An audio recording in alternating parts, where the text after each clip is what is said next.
शिव के मंदिर में जाकर जो एक लोटा जल चढ़ाना प्रारंभ कर देता है, शंकर जी के मंदिर में पहुंचकर जो भगवान की भक्ति करना प्रारंभ कर देता है, जो शिव महापुराण की कथा को श्रवण करना प्रारंभ कर देता है, फिर चिंता नहीं रहती, फिर टेंशन नहीं रहता, छोड़ दिया उसको। शिव के नाम का मात्र उच्चारण ही हमें साधना, हमें व्रत, हमें उपासना करना सिखा देता। देवराज नाम का ब्राह्मण चोरी का धन लेकर शंकर जी के मंदिर में गया था। मन नहीं लगा था उसका कथा में, फिर भी कथा कानों में चली गई थी।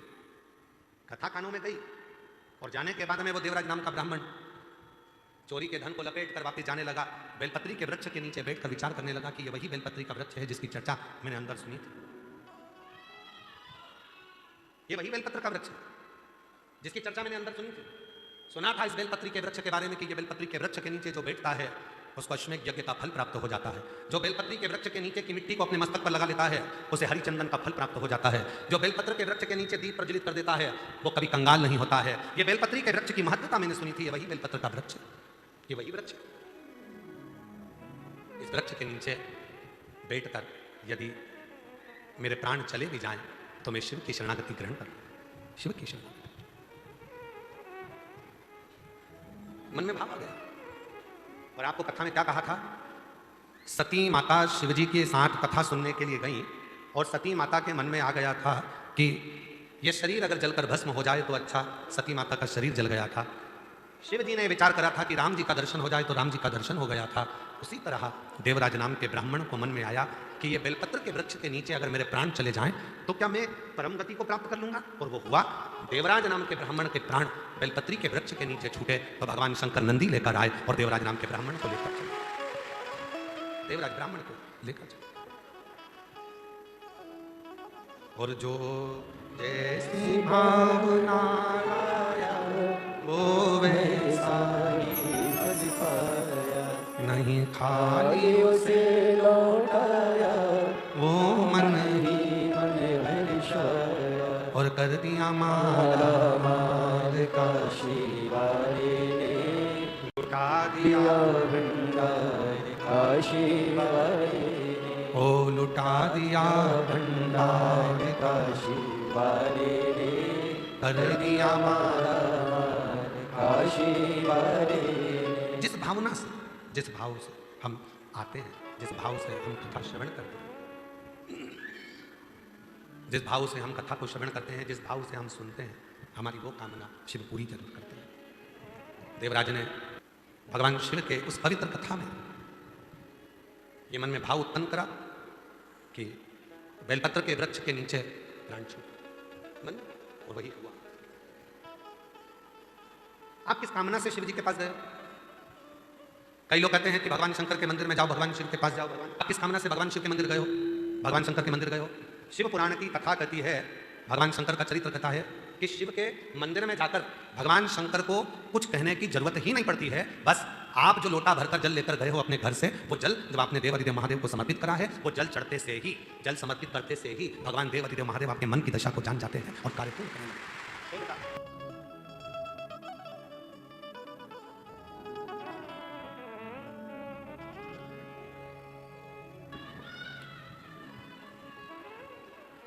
शिव के मंदिर में कुछ कहने की जरूरत नहीं पड़ी।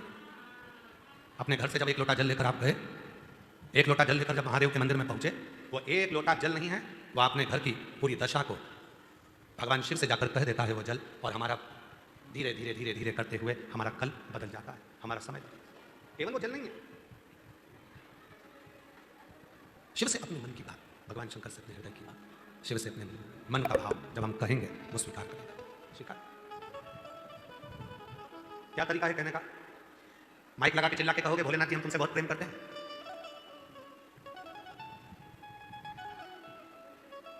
प्रेम प्रकट करने का तरीका क्या है? तो कहा एक लोटा जल जब शिव जी को समर्पित करो, उस समय पर अपने भाव को शुद्ध रखो, निर्मल रखो, मन पवित्र रखो और शिव को चढ़ाओ। क्या चढ़ाना है? तो कहा जल, उस जल के साथ में चढ़ाना है अपना निर्मल भाव, निर्मल चित्त, निर्मल मन, शिव को समर्पित करना। कई लोग कहते हैं गुरुजी हम बहुत टेंशन में रहते हैं, हमारा कोई भी काम बिना अटके तो होता ही नहीं है, बिना अड़चन के तो हमारा कोई कार्य होता ही नहीं है। कुछ ना कुछ अड़चन जरूर आती है मेरे काम में। हम उनसे निवेदन करते हैं, तुम अकेले ऐसे पैदा नहीं हुए हो कि तुम्हारे काम में अड़चन आती है। पृथ्वी पर जन्म लिया है तो हर व्यक्ति के काम में अड़चन आती है। भगवान राम जी को देखो, उनके भी काम में अड़चन आई थी। राजा राम बनने वाले थे और 14 वर्ष के लिए बन चले गए। भगवान कृष्ण को देख लो, उनके भी काम में अड़चन आई, राम जी के काम में अड़चन आई। जो पृथ्वी पर जन्म लिए हो तो थोड़ा ना थोड़ा काम में तो अड़चन आई। और कहीं का महाराज तुमसे कह दे कि मैं ऐसा तुझे कर दूंगा, बस तू पेन लेना और तेरा काम हो जाएगा, कोई अड़चन तेरे पास नहीं आएगी, तो तुमसे अच्छे अच्छे महाराज तो भगवान राम जी के पास भी थे। राम जी ने एक से भी नहीं कहा कि मेरी अड़चन मिटा दो, क्योंकि भगवान को मालूम था ये कर्म के लेख में जो लिखा कर आया है उसको अपने अकेले को ही काटना पड़ेगा, कोई नहीं काट सकता। इसको अपने को स्वयं को काटना, यहां कोई दूसरा नहीं काटेगा, यहां कोई दूसरा नहीं काटेगा। इस कर्म के लेख को तुझे, इस कर्म के लेख को कोई दूसरा नहीं काट सकता। इस कर्म के लेख को मुझे खुद को काटना, स्वयं को काटना, कोई दूसरा नहीं। इसीलिए अड़चन आ रही है, कई लोग कहते हैं उसने मेरा बुरा कर दिया, कर दो। कई लोग कहते हैं वो मेरे को गाली देता है, देन दो। कई लोग कहते हैं वो मेरा बुरा चाहता है, चाहने दो। तुम्हें तुम्हारे महादेव पर भरोसा नहीं है क्या? वो एक लाइन पहले बच्चे लोग सीढ़ियों पे बैठ के एक रील बना के कहते तुझे मुझ पे भरोसा नहीं क्या? भाई ऐसा एक रील बनाई थी ना, सुनी थी तुम लोगों ने? क्यों मालेगांव वालों, सुनी थी? तुझे मुझ पे भरोसा नहीं क्या, ऐसी रील बनाई थी पहले किसी ने, तुझे मुझ पे भरोसा नहीं क्या। उसी तरह महादेव कहते हैं दुनिया तुझे गाली दे, अपशब्द कहे, ताने दे, आड़ा टेढ़ा बोले, बुरा बोले, आड़ा टेढ़ा बोले, चाहे गाली दे, चाहे अपशब्द कहे, चाहे दुनिया के लोग कितना भी तुझे आड़ा टेढ़ा कहें, तो चिंता मत करना, मुझ पर भरोसा करना, तेरा एक लोटा जल खाली नहीं जाने, खाली नहीं।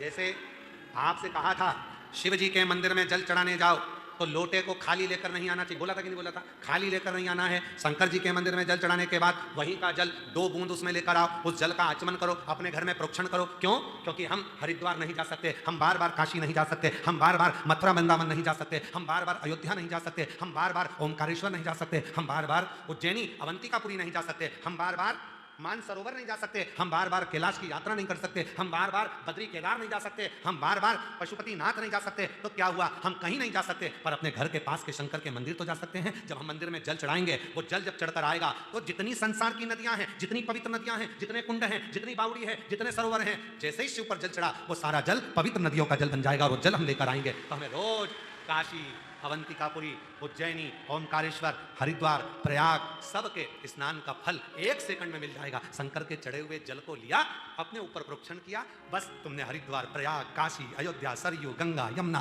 कावेरी, मंदाकिनी सब 1 सेकंड में नहा ली, 1 सेकंड में। और हम तो रोज नहाते हैं, तुम नहाते हो क्या? जम के तो बोलो। हमसे कोई पूछे क्यों महाराज जी गंगा कितने दिन से नहीं नहाए? हमने कहा रोज नहाते हैं। यमुना रोज नहाते, सरयू रोज नहाते, कावेरी रोज नहाते, मंदाकिनी रोज नहाते, छिपरा रोज नहाते, नर्मदा रोज नहाते। प्रतिदिन शिव पे जल चढ़ा, जल को लाए, प्रोक्षण किया, बस स्नान 1 सेकंड में हो गया। गंगा, यमुना, सरयू, सरस्वती, कावेरी, मंदाकिनी सब।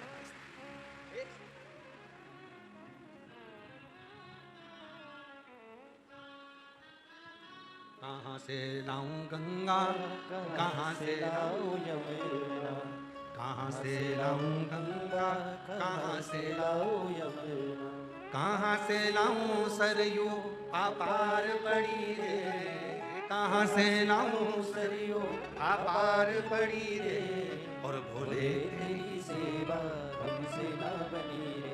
कहाँ गंगा जाऊंगा, कहाँ यमुना जाऊंगा, कहाँ कावेरी जाऊंगा, कहाँ सरयू जाऊंगा? इससे अच्छा है अपने मटके का 1 लोटा जल भरकर शंकर के मंदिर जाऊंगा, जल चढ़ाऊंगा, उसी जल को आचमन करूंगा, प्रोक्षण करूंगा, सारा जल मुझे वहीं की वहीं प्राप्त हो जाएगा। सारा जल मुझे कहीं नहीं